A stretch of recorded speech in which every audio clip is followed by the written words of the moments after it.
मोर श्रोता बंधु मानू आउ एक नुआ कहानी के स्वागत। आजिर कहानी राति 12टा कबाट खोला। आसंतु कहानी आरंभ करिबा। बापा मांकर गेली झिया सीमा छुट बेलु पाठ पढ़ारे खूब भल। सीमा 10म श्रेणी पर्यंत पढ़िबारे बहु द्रुत थिला। 10म श्रेणी परीक्षार मध्य भल रेजल्ट कला। सबु किछि भल चलीथिला, किंतु परे परे ता व्यवहार रे परिवर्तन देखादेला। जेमिति बाह्य जगत निज आड़कू सीमा को टाणिबा आरंभ कला। एही समस्त कारणरू से तार जड़े बांधवी लिपि सहित अधिक मिलामिशा करिबा आरंभ करिदेला। लिपिर भाई राजेश सीमा आड़कू आकर्षित हैला। राजेश मध्य सबुबेले चेष्टा कला सीमा को आकर्षित करिया पाई। तेणु से सीमा को विभिन्न प्रकार कथा कही चलिला। सीमा मध्य ता सहित कौन घटुची, तार मन कौन चाहूची एवं कौन विवेक चाहूची से किछि बुझी पारिला नाही। जेउ झियो पूर्वरु पाठ पढ़ा व्यतीत अन्य किछि बुझी पारु नथिला, से वर्तमान सांगमानक सहित मिसी अधिक समय बिताइबाकू चाहुतिला।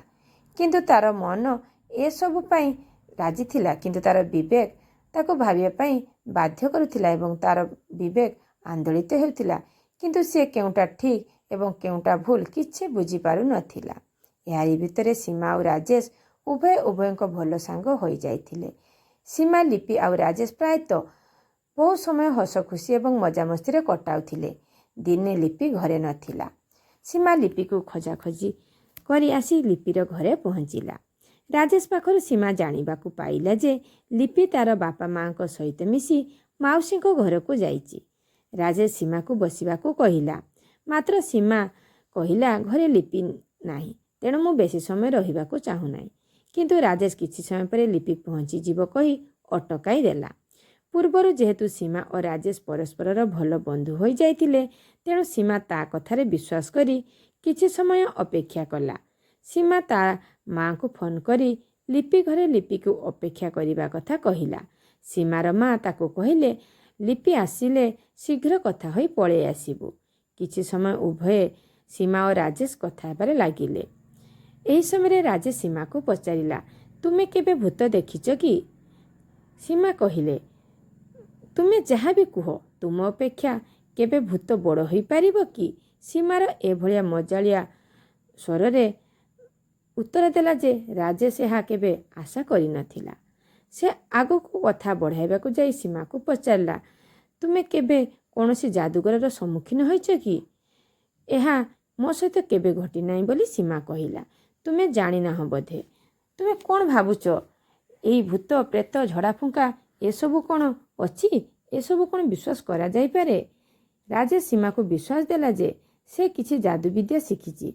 तेणु से तार जादू विद्या सीमा को देखिबाकू सीमा मनरे उत्साह बढ़ाइला। सीमा एहारी भितरे लिपि आसी पहुँची जाइथिला। लिपि सहित सीमा किछि समय कथबार्ता हैला। तापरे राजेश ताकू जादू विद्या देखाइबाकू डाकिला। से सीमा को एक अंधार कोठरी को नहीं गला एवं कहिला, मोर कथा जत्नर सह शुण, मु जहा कहूची सेहिया कर। राजेश आखि बंद करी सीमा को किछि मंत्र कहिबाकू कहिला। सीमा आखि बंद करी सेही मंत्र कहिबाकू लागिला। किछि समय पर से अनुभव कला जे से एक भयानक परिस्थितिर सम्मुखीन हेबाकू जाउची। सीमा भयभीत होई निजर आखि खोलिदेला। से बहुत भयभीत होई उठिला। राजेश को सीमा कहिला, ए सबु बंद कर, मते भय लागुची। राजेश सांगे सांगे कहिला, सीमा तुमे ए कौन कल? तुमे मंत्र अधारू बंद करी देई आखि खोलिदेल, यह तुमे ठीक कल नाही। राजेश आहुरी कहिला, तुमे अधारू मंत्र बंद करी देइथिबारु से जादूगर रागी जाइची। से ता पाखरे रखिथिबा पिशाची को तुम पाखकू पठाइब। से तुमर रक्त पीबाकू आसिब। आगरू एमिति बहु जनक सह घटिची। एही परा 2-4 दिन तले से पिशाची जनक रक्त पी जीवन नहीं जाइची। देख देख से तुम निकट को आसुची। सीमा प्रकृत रे अंधार मध्य बहुत भय पाई जाइथिला, कारण सेठारे जहा किछि राजेश कहूतिला ठीक सेही भली भयानक घटना घटुतिला। सेही समय सीमा किछि अद्भुत शब्द शुणिबाकू पाइला। किए जणे अति भयानक स्वर रे कहूतिला, सीमा तू मो सहित जहा कलु ताहा आदौ ठीक कलु नहीं। मु तते छाड़ीबी नहीं। मु तो रक्त पी देबी। मु तते मारिदेबी। ମୁଁ ତତେ ଛାଡ଼ିବି ନାହିଁ। ସୀମା ଏହି ସ୍ୱର ଶୁଣି କାନ୍ଦି କାନ୍ଦି କହି ଚାଲିଲା, ଦୟାକରି ମୋତେ କ୍ଷମା କରିଦିଅନ୍ତୁ। ମୁଁ ମରିବାକୁ ଚାହେଁ ନାହିଁ। ମୋତେ କ୍ଷମା କରିଦିଅ। ଯେତେବେଳେ ସୀମା ଏହି କଥା କହୁ କହୁ ଉଚ୍ଚ ସ୍ୱରରେ କାନ୍ଦିବାକୁ ଲାଗିଲା, ରାଜେଶର ମନ ବହୁତ ଖୁସି ହେଲା। କାରଣ ତାର ଚିନ୍ତାଧାରା ଅନୁଯାୟୀ ସବୁ କିଛି ଚାଲିଥିଲା। ରାଜେଶ ସୀମାକୁ ସାନ୍ତ୍ୱନା ଦେବା ଛଳରେ କହିଲା, ମୁଁ ଜଣେ ସାଧୁବାବାଙ୍କୁ ଜାଣିଛି। ମୁଁ ଭାବୁଛି ସେ ଏହାର ସମାଧାନ କରିଦେବେ। ଏହା କହି ସେ କାହାକୁ ଜଣକୁ ଫୋନ୍ କରି ବୁଝିଲା ଯେ ବାବା ଏହାର ସମାଧାନ 2 ଦିନ ଭିତରେ କରିଦେବେ। ଆଉ ସୀମାକୁ ସେହି ମୋବାଇଲ ମାଧ୍ୟମରେ ସେହି ବାବା ଫୁଙ୍କିଦେଲେ ଏବଂ କହିଲେ, ମୁଁ ତୁମ ଶରୀରକୁ କିଳି ଦେଇଛି। ସେ ପିଶାଚି ଆଉ ତୁମର 2 ଦିନ ପାଇଁ କିଛି କରିପାରିବ ନାହିଁ। ଆଉ ତୁମେ ମୋତେ 2 ଦିନ ସମୟ ଦିଅ ବୋଲି ରାଜେଶ କହିଲା। ମୁଁ ବାବାଙ୍କଠାରୁ ବୁଝି ଆସି ତୁମକୁ ସବୁ କଥା କହିବି। ସୀମା ରାଜେଶ କଥାରେ ହଁ ଭରିଲା। ରାଜେଶ ବୁଝି ଆସି ସୀମାକୁ କହିଲା ଯେ ଏହି କାମ ପାଇଁ ବହୁତ ଖର୍ଚ୍ଚ ହେବ, ନହେଲେ ସେ ପିଶାଚି ତୁମ ରକ୍ତ ପିଇଯିବ। କାରଣ ସେ ପିଶାଚିର ଟଙ୍କା, ସୁନା, ରୂପା, ଗହଣା, ତା ସହିତ ବହୁତ କିଛି ଲୋଭ। ତେଣୁ ତୁମ ଘରେ ଥିବା ଟଙ୍କା, ପଇସା, ସୁନା, ଅଳଙ୍କାର ଯାହା ବି ଥିବ ସବୁ ଆଣି ଦେବାକୁ ପଡ଼ିବ। ସୀମା ସହିତ ଯାହା ଘଟୁଥିଲା ସେସବୁ କାରଣରୁ ସେ ଖୁବ୍ ଡରି ଯାଇଥିଲା। ସେ ବର୍ତ୍ତମାନ କ'ଣ କରିବ କିଛି ଭାବି ପାରୁନଥିଲା। ତଥାପି ସେ ରାଜେଶକୁ କହିଲା, ମୁଁ ଆମ ଘରୁ ଟଙ୍କା, ପଇସା, ସୁନା, ଗହଣା କେମିତି ଆଣିବି? ମୁଁ ଆଣିପାରିବି ନାହିଁ। ମୁଁ ଏସବୁ ବିଷୟରେ ମୋ ବାପା ମାଆଙ୍କୁ ଜଣାଇବି। ତାପରେ ସେମାନେ ଯାହା କହିବେ କରିବି। ଏହା ଶୁଣି ରାଜେଶ କହିଲା, ସାଧୁ ବାବା କହିଛନ୍ତି ଏ କଥା ଯଦି ଆଉ ଜଣେ ବି ଲୋକ ଜାଣିବ ତାହେଲେ ଆଉ କୌଣସି ଉପାୟ କାମ ଦେବ ନାହିଁ। 2 ଦିନ ପୂର୍ବେ ସେ ଝିଅ ମଧ୍ୟ ତା ସାଙ୍ଗକୁ କହିଦେଇଥିଲା। ତେଣୁ ଆଉ ଉପାୟ କୌଣସି କାମ କଲା ନାହିଁ। ଆଉ ସେ ପିଶାଚି ତାର ରକ୍ତ ଶୋଷି ମାରିଦେଲା। ଆଉ ତୁମେ ଯେଉଁ ଟଙ୍କା, ପଇସା, ସୁନା, ଗହଣା ଆଣିବ, ଆମେ କ'ଣ ସେ ପିଶାଚିକୁ ଦେବା? କାମ ସରିଲା ପରେ ସେଗୁଡ଼ିକ ତୁମେ ହିଁ ନେଇଯିବ। କେବଳ 5-10 ହଜାର ଭଳି ଖର୍ଚ୍ଚ ହେବ। ଏହା ଶୁଣି ସୀମା କ'ଣ କରିବ ଆଉ କ'ଣ ନ କରିବ ଭାବିପାରିଲା ନାହିଁ। ସେ ରାଜେଶକୁ କହିଲା, ଠିକ୍ ଅଛି, ମୁଁ କ'ଣ କରିହେବ ଦେଖୁଛି। ଏହା କହି ସୀମା ମାଆଙ୍କ ପାଖକୁ ଯାଇ ମାଆଙ୍କ ହାରକୁ ପିନ୍ଧିବା ପାଇଁ ମାଗିଲା। ମା କହିଲେ, ନା ରେ ଝିଅ, ବର୍ତ୍ତମାନ ସମୟକାଳ ଠିକ୍ ନୁହେଁ। ତୁମେ ଏ ହାର ପିନ୍ଧି ବାହାରକୁ ଯିବା ଠିକ୍ ହେବ ନାହିଁ। ସୀମା ବୁଝିଗଲା ମାଆଙ୍କ ପାଖରୁ କିଛି ଗହଣା ନେବା ସମ୍ଭବ ହେବ ନାହିଁ। ତେଣୁ ଘରେ ସୀମା ପଇସା ଖୋଜି ଚାଲିଲା। ବହୁ ଖୋଜାଖୋଜି ପରେ ମାତ୍ର 2-3 ହଜାର ଟଙ୍କା ପାଇଲା। ରାଜେଶକୁ ସବୁ କଥା କହିଲା। ଆଉ କହିଲା, ମୁଁ ଆଉ ଅଧିକ ପାଇପାରିବି ନାହିଁ। ରାଜେଶ କହିଲା, ହଉ ଠିକ୍ ଅଛି, ମୁଁ ସାଧୁ ବାବାଙ୍କୁ ନେଇ ରାତି 12ଟା ବେଳେ ତୁମ ଘରକୁ ଯିବି। ବାବା ସେଇଠାରେ ଏହାର ସମାଧାନ ନିଶ୍ଚିତ କରିଦେବେ। ଆଉ ତୁମେ ପିଶାଚି ପାଖରୁ ସବୁଦିନ ପାଇଁ ମୁକ୍ତି ପାଇଯିବ। କିନ୍ତୁ ଠିକ୍ ରାତି 12ଟା। ରାତି ଠିକ୍ 12ଟା ହୋଇଗଲା। ରାଜେଶ ଆସି ସୀମା ଘର କବାଟ ପାଖରେ ପହଞ୍ଚିଗଲା। ସୀମା ମଧ୍ୟ କବାଟ ଖୋଲା ରଖିଥିଲା। ରାଜେଶ ସହିତ ବାବା ବେଶରେ 2-4 ଜଣ, ଏମିତିକି ମୋଟ 4-5 ଜଣ ଆସିଥିଲେ। ସେମାନେ ସୀମା ଆଉ ତାର ବାପା ମାଆଙ୍କୁ ଗୋଟିଏ ଘର ବନ୍ଦ କରିବା ସମୟରେ ହଠାତ୍ ପୋଲିସ ଆସି ପହଞ୍ଚି ସେମାନଙ୍କୁ ଉଦ୍ଧାର କରିବା ସହିତ ରାଜେଶ ଆଉ ତାର ସାଥୀଙ୍କୁ କାବୁ କଲା।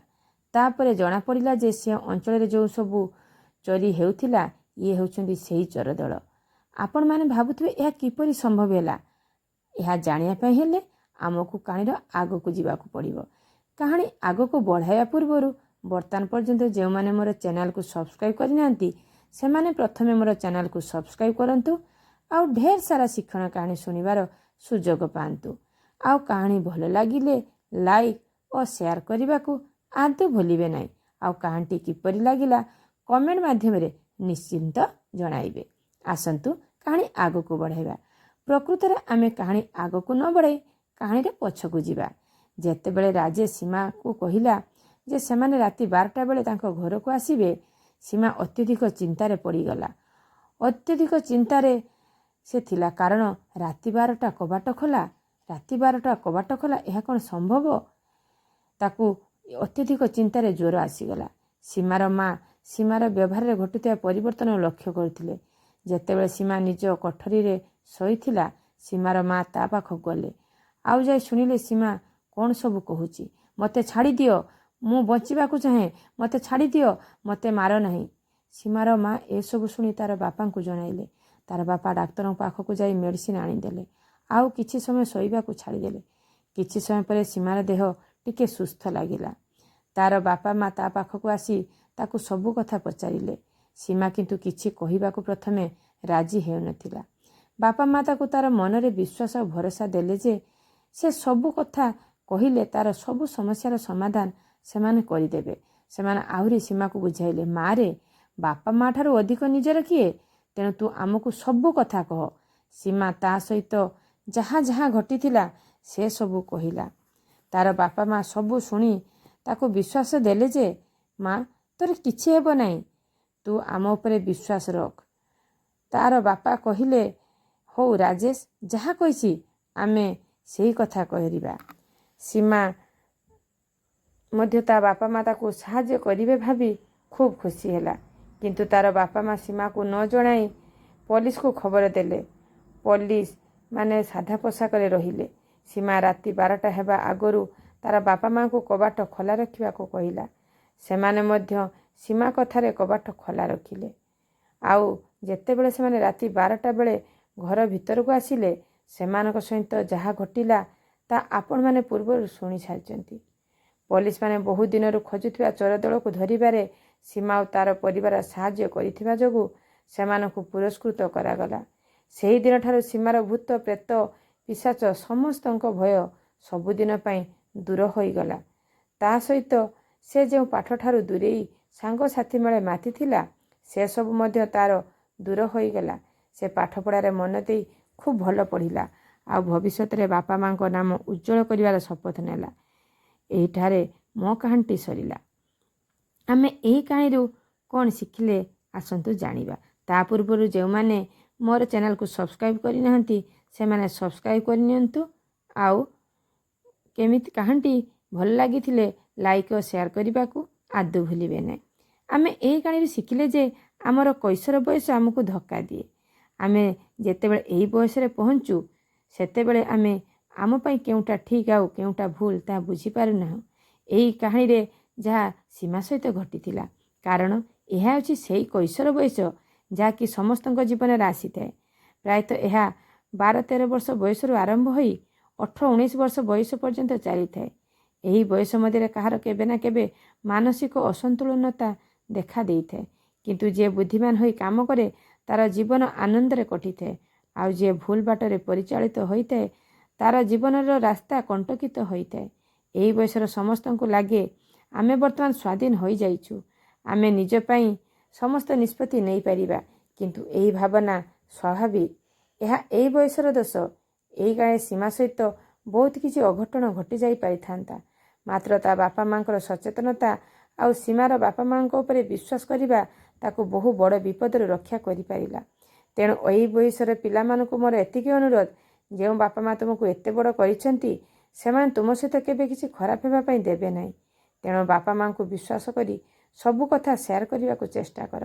ଆଉ ଅନ୍ୟ କାହାକୁ ଯେମିତି ସୀମା ରାଜେଶକୁ ବିଶ୍ୱାସ କରିଥିଲା ସେଭଳି ଭୁଲ କର ନାହିଁ। ନହେଲେ ସୀମା ଯେମିତି ଚୋର ଦଳ ହାବୁଡ଼ରେ ପଡ଼ିଥିଲା, ନଚେତ୍ ଆହୁରି ମଧ୍ୟ ସୀମା ସହିତ ଅନ୍ୟ କିଛି ଘଟିପାରିଥାନ୍ତା। ରାଜେଶ ସୀମା ସହିତ ଭଲ ପାଇବାର ନାଟକ କରି ତା ଜୀବନ ମଧ୍ୟ ନଷ୍ଟ କରିପାରିଥାନ୍ତା। ଆଉ ବାପା ମା ମାନଙ୍କୁ ଅନୁରୋଧ, ଏହି ବୟସରେ ପିଲାମାନଙ୍କ ସହିତ ମନ ଖୋଲି କଥା ହେବା ଏବଂ ସେମାନଙ୍କ ବିଶ୍ୱାସ ଜିତିବା ଆମ ପାଇଁ ଜରୁରୀ ଅଟେ। କାରଣ ଏହି ବୟସରେ ପିଲାମାନଙ୍କ କ୍ଷେତ୍ରରେ ଆତ୍ମହତ୍ୟା କରିବା, ନିଶା ଖାଇବା, ଚୋରି କରିବା, ଘରୁ ପଳାଇ ଯାଇ ବିବାହ କରିବା ଏମିତିକି ବହୁତ କିଛି ଭୁଲ ରାସ୍ତା ଦେଖା ଦେଇଥାଏ ଏବଂ ସେମାନେ ବହୁତ କିଛି ଭୁଲ ମଧ୍ୟ ଘଟାଇ ପାରନ୍ତି। ତେଣୁ ଆମେ ସମସ୍ତେ ସଚେତନତା ହେବା ନିଶ୍ଚିତ ଜରୁରୀ ଅଟେ। ଆପଣମାନେ କାହାଣୀଟିକୁ ସମ୍ପୂର୍ଣ୍ଣ ରୂପେ ଶୁଣିଥିବା ଯୋଗୁଁ ଅଶେଷ ଅଶେଷ ଧନ୍ୟବାଦ। ଆପଣମାନଙ୍କୁ କାହାଣୀଟି କିପରି ଲାଗିଲା କମେଣ୍ଟ ମାଧ୍ୟମରେ ଜଣାଇବା ସହିତ ମୋର ଚ୍ୟାନେଲକୁ ନିଶ୍ଚିତ ସବସ୍କ୍ରାଇବ୍ କରନ୍ତୁ ଏବଂ ଲାଇକ୍ ଓ ସେୟାର କରିବାକୁ ଭୁଲିବେ।